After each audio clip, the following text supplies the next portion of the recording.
ಇಂದೇ ಡೌನ್ಲೋಡ್ ಮಾಡಿ ಮತ್ತು ನಿಮ್ಮ ನೆಚ್ಚಿನ ಶೋಗಳನ್ನ ಆನಂದಿಸಿ.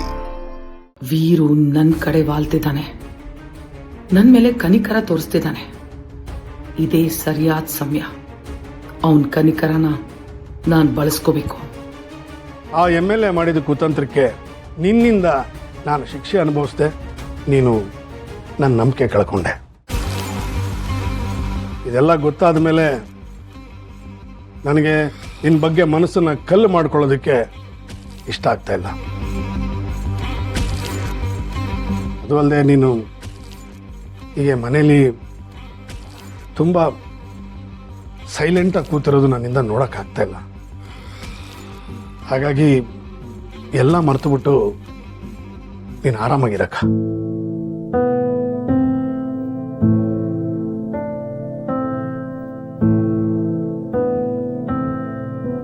ವೀರು, ವೀರು, ನೀನ್ ಈ ಮಾತುಗಳನ್ನ ಹೇಳ್ತಿದ್ಯಾ? ನನ್ನ ತಮ್ಮ ನನ್ನ ಕ್ಷಮಿಸ್ಬಿಟ್ಟ. ನನಗ್ ನಂಬಕ್ಕೆ ಆಗ್ತಿಲ್ಲ ವೀರು. ನನಗಿಷ್ಟು ಸಾಕು. ನೀನೊಬ್ಬ ಮಾತಾಡಿಸ್ತಾ ಇದ್ದಿದ್ದಕ್ಕೆ ನಾನು ಈ ಮನೇಲಿ ಅನಾಥೆ ತರ ಆಗ್ಬಿಟ್ಟಿದ್ದೆ. ಈಗ ನನ್ನ ಜೀವನ ಸಾರ್ಥಕ ಆಯ್ತು ವೀರು, ಸಾರ್ಥಕ ಆಯ್ತು. ಇನ್ನು ನನ್ನ ಪ್ರಾಣ ಹೋದ್ರೂ ಪರವಾಗಿಲ್ಲ ವೀರು, ಪರವಾಗಿಲ್ಲ. ಅಕ್ಕ, ನೀನು ಮಾಡಿರೋದು ನಂಬಿಕೆ ದ್ರೋಹ. ನಾನು ನಂಬಿಕೆ ದ್ರೋಹ ಮಾಡಿದವ್ರನ್ನ ಅಷ್ಟು ಸುಲಭವಾಗಿ ಕ್ಷಮಿಸಲ್ಲ. ಆದರೂ ನಿನ್ನ ಗುಣ ಗೊತ್ತು, ನೀನು ಏನು ಅಂತ ನನಗೆ ಗೊತ್ತು. ಅದಕ್ಕೆ ನಿನ್ನನ್ನು ಕ್ಷಮಿಸ್ತಾ ಇದ್ದೀನಿ. ನೀನು ಎಲ್ಲ ಮರೆತು ಆರಾಮಾಗಿರಕ್ಕ.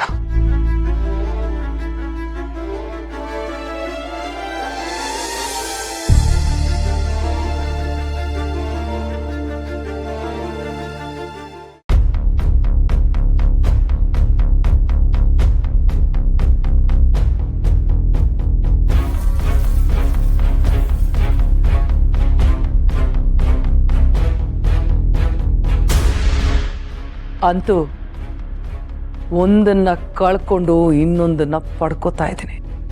ಆ ನಂದಿನಿ ನನಗೆ ಸಿಗ್ತಾಳೋ ಇಲ್ವೋ ಗೊತ್ತಿಲ್ಲ, ಆದ್ರೆ ವೀರು ನಂಬಿಕೆ ನನಗೆ ಸಿಕ್ಕಿದೆ. ಈ ನಂಬಿಕೆನೆ ನನ್ನ ದೊಡ್ಡ ಆಯುಧ. ಇದನ್ನಿಟ್ಕೊಂಡೆ ಇವನ ಕಥೆನ ನಾನು ಮುಗಿಸ್ತಿದ್ದೆ.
ಗುರು, ನಿಜವಾಗ ದೆವ್ವ ಇದ್ದಂಗಿದೆ.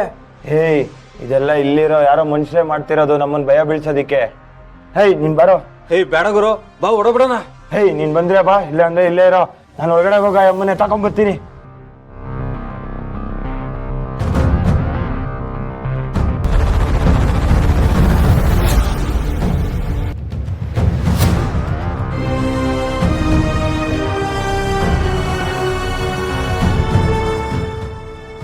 ನನ್ಗೆ ಯಾಕೆ ಹೀಗಾಗ್ತಾ ಇದೆ? ಮನಸ್ಸಲ್ಲಿ ಏನೋ ಒಂದು ರೀತಿ ಹಿಂಸೆ, ಕಳವಳ, ಒತ್ತಾಟ. ನನಗೆ ಹತ್ತಿರವಾದವ್ರಿಗೆ ಯಾರಿಗಾದ್ರೂ ಏನೋ ತೊಂದರೆ ಆಗಿದೆಯೇನೋ ಅಂತ ಅನ್ನಿಸ್ತಾ ಇದೆ. ಮೊದಲು ಶುಭಗೊಂದು ಫೋನ್ ಮಾಡಬೇಕು.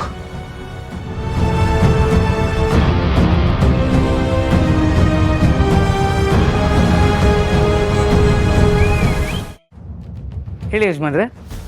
ಸುಬ್ಬು, ಊಟ ಆಯ್ತೇನಪ್ಪ? ಊಟ ಆಯ್ತು ಯಜಮಾನ್ರೆ. ಇಷ್ಟೊತ್ತಿಗೆ ಕಾಲ್ ಮಾಡಿದಾರಲ್ಲ, ಏನಾದರೂ ವಿಷಯ ಆಯ್ತಾ?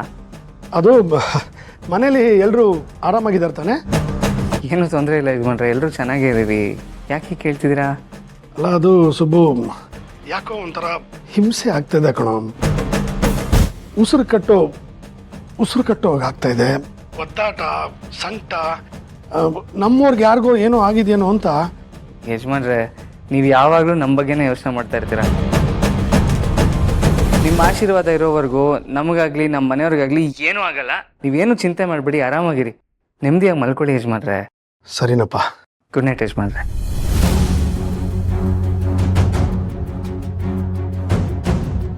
ಅಲ್ಲ, ನನಗೆ ಹತ್ರದವರು ಅಂತ ಆದರೆ ಸುಬ್ಬು ಮತ್ತೊಂದು ಫ್ಯಾಮಿಲಿ ಅಷ್ಟೇ. ಅವರೆಲ್ಲ ಸಂತೋಷವಾಗಿ ಆರಾಮಾಗೇ ಇದ್ದಾರೆ. ಮತ್ತೆ ಯಾಕೆ ನನಗೆ ಹೀಗಾಗ್ತಾ ಇದೆ? ನನ್ನ ಮನಸ್ಸಿಗೆ ಹತ್ತಿರವಾದವರು ಯಾರೋ ತೊಂದರೆಲಿದ್ದಾರೆ, ಅವ್ರಿಗೇನೋ ಕಷ್ಟ ಆಗ್ತಾ ಇದೆ ಅಂತ ಅನ್ನಿಸ್ತಾ ಇದೆ. ಯಾರು ಅಂತ ಗೊತ್ತಾಗ್ತಾ ಇಲ್ಲ. ನಮ್ಗೆ ಯಾಕೆ ಹೀಗಾಗ್ತಿದೆ?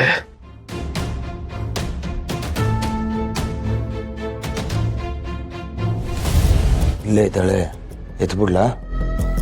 ಬೇಡ ಬೇಡ ಬೇಡ, ಬಾಸ್ಗೊಂದ್ಸತಿ ಫೋನ್ ಮಾಡ್ಬಿಡು.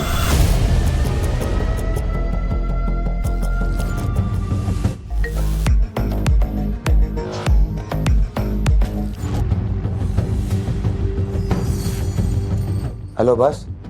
ಹೇಳಿ ಸಾಯ್ರಿ.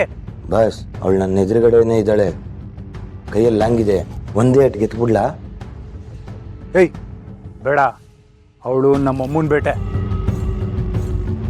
ಅವಳು ನಮ್ಮ ಮಾವ ಮುಂದೆ ಕರ್ಕೊಂಡೋಗಿ ನಿಲ್ಲಿಸ್ಬೇಕು. ಅವಳು ಅಲ್ಲಿವರೆಗೂ ಜೀವಂತವಾಗಿರ್ಬೇಕು. ಅವಳನ್ನ ಯಾವುದೇ ಕಾರಣಕ್ಕೂ ಸಾಯಿಸೋದು ಬೇಡ. ಅವಳು ಜುಟ್ಟಿಟ್ಕೊಂಡು ಹೊರಗೆ ಹೇಳ್ಕೊಬಾ. ಸರಿ ಬಾಸ್, ಹಂಗೆ ಮಾಡ್ತೀನಿ.